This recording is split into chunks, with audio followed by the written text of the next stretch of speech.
Welcome to Talent Titans, the podcast where we bring you entrepreneurs and leaders from the global staffing industry. I'm your host, Suki Sodi. Now let's jump right on in and welcome today's Titan. Hi, welcome back to another episode of Talent Titans. Today I am going solo. In fact, I'm going to do 2 solos over the next week or two. And hey, who knows? I may even make a habit of it. Some of you know I've just got back from 2 amazing weeks in India, and I want to share my experience. So I'm going to divide this up into at least 2 recordings. Today I'm going to look at it more from a business economy perspective, and then the second one I'm going to do more from a personal perspective. So a grueling 14.5 hour direct flight, Toronto to Delhi. We landed something like midnight or something. No, I tell a lie. That was by the time we got to the hotel. It was around 9:30. Anyhow, we land. And the first thing I noticed is how much Delhi airport has progressed since I was last there. I was last there about 12 years ago. Get through, go to immigration. In front of us is an individual. I'm going to say he was Dutch.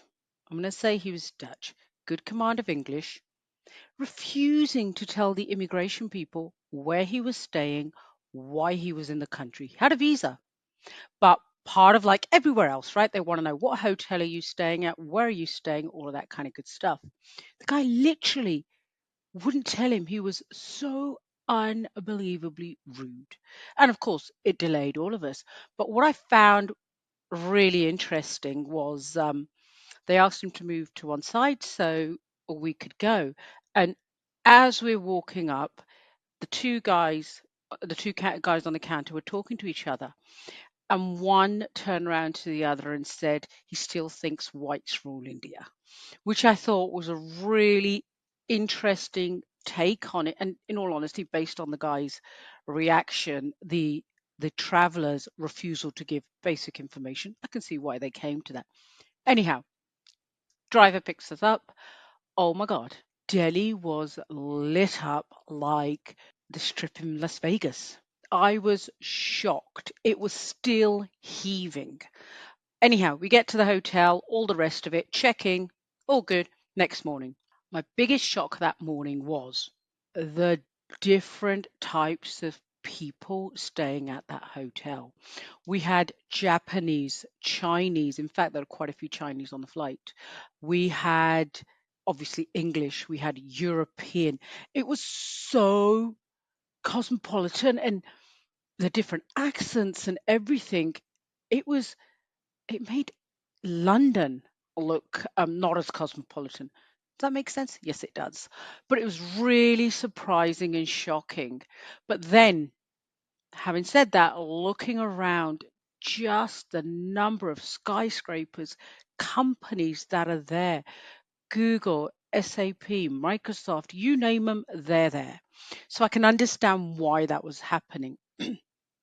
It was, and even over breakfast the next day, in fact, the rudest person I met here, and I think it's probably a cultural thing, was as my husband and I were getting into the lift to go down to breakfast, there was a Japanese guy in front of us, all smart in his business suit, pushing past me, zero respect. And maybe that's a cultural thing, I don't know, or maybe he was in such a hurry. But what I found really interesting was the other guy that was there, just a look on his face watching that happen. And of course, my husband had to bite his tongue. But it was really interesting to see how India has advanced. The middle class is very, very strong there. I knew it was strong, but I guess I underestimated how strong it was. The next day and what have you, we're driving round. Actually, no, let me backtrack a second. I saw my very first Holi party whilst I was there. The hotel, we were staying at the Hilton in Delhi, had a green area, and they were a company had booked it out to throw a Holi party. And that is literally just people throwing color around. It was a private party. I wanted to get in. I couldn't get in. There was a European couple of businessmen. They wanted to get in. None of us could get in, so we had to watch. It looked like so much fun, and that's the Festival of Holi. I don't know the significance of it, but it was really fun to watch. And I'm sure had we been able to join in, it would have been an amazing experience. So we're going around Delhi the next day, and we decide to go to shopping mall. And of course, India cricket game is going on, so it's all playing there. And if you know anything about India, they love, worship the cricket team. Thankfully, we won. But just going around that mall, just looking at the stores that were there, think of every single high end brand, it was there. It was heaving. And it wasn't as if the stores are empty and people weren't buying. It was so busy. Again, ties back into my comment about the middle class. The middle class is really thriving in India at the moment. And that's fantastic to see because if you think of other places, middle class is being suffocated. India is doing something right because we all know it's the middle class that helps really grow the economy. Yes, you have your billionaires, your top 1% and everything like that. But that's not the majority of us. The majority of us, certainly I think, fall into that middle class category. So it was really interesting to watch, even at the hotel, how, and actually in the stores as well, how people were engaging with us. Just a level of customer service. I've not seen it, and we've traveled quite a bit, as those of you that know me know. I've never seen it, the customer service so prevalent and so front of mind for everything. Oh my God, the food wherever we went was to die for. Literally, it was so good. We didn't have a single bad meal whilst we were in India. But let's come back to the business side of it and that middle class. India is booming. Now, I will say, and I acknowledge India is such a big country and you still have your pockets, but that's not what I'm talking about. As we were driving around, and phew, anybody that's been to India, it is the world capital of traffic. India does not sleep. Delhi does not sleep. And I'm going to do a second, on the second video, I'm going to talk about the nightlife. But it was crazy. Something that would normally take me, I don't know, a trip that here in Toronto would take me maybe half an hour to do, took us an hour and a half, if not longer. But that's how busy Delhi is at the moment. We actually had an unfortunate opportunity where we had to work with the healthcare system there. As everybody knows, there is not a public funded healthcare system there. And we'd got up one morning, planned trip to the Taj Mahal. It was my husband, myself, my nephew, and his wife. So it's two couples. It was planned. Driver picked us up. We wanted to hit the road really early before, obviously, all of that traffic. My nephew's a type 1 diabetic. We're driving along, and it's about a 3 hour drive without traffic. And we're talking and what have you. And then, of course, we're all still jet lagged. So we fall asleep, and he falls asleep. Think nothing of it. Get closer to Agra, and he wakes up and he's still pretty drowsy. And we're not sure what's going on here. Um, but anyhow, driver gets us to Taj Mahal. And as soon as we start pulling in, my nephew's beginning to lose consciousness. Blood sugar has fallen so low, no matter what he was eating, we couldn't get his blood sugar to stabilize. Really, really scary. Next thing we know, he's unconscious. Thank God we were at the Taj Mahal. It was geared for tourists. They had a doctor there, they had an ambulance there. If it wasn't for one of the tour guides seeing what was happening, going to get us help, I could have been telling a very, very different, having a very, very different outcome. The guy came, doctor came, checked his blood sugar, kept giving him sugar, but it was getting too close to that danger. So the on-site ambulance came. My nephew's wife got into the ambulance with him, and my husband and I get into our car. Thank God for the crazy driving in India because the driver managed to keep behind the ambulance. We get to the hospital and it was almost like I'd never seen a hospital like this. It was, I looked at it, my first thought was, oh gosh, where have we brought him? But we were also very aware that he needed medical help. I judged a book by its cover, and I'm the first to admit that. We, as soon as we got there, they rushed him into, obviously in the in the ambulance, they were giving him medical care, but got there, rushed him into the emergency, and the first thing the doctor done, which at the time I didn't pay much attention because I was so scared of what was happening. But thank God for our driver. He just grabbed the prescription, ran, went and got the medication. They weren't going to administer the medication until it had been paid for, which shocked me. But timing worked out. And then another guy comes up to me wanting, telling me I have to come out and fill some forms. Of course, I do that, leave my nephew's wife with him. He's still unconscious by this stage. And I go out and they want our ID. They want this, they want that. We'd left our passports at the hotel. They're in the hotel safe.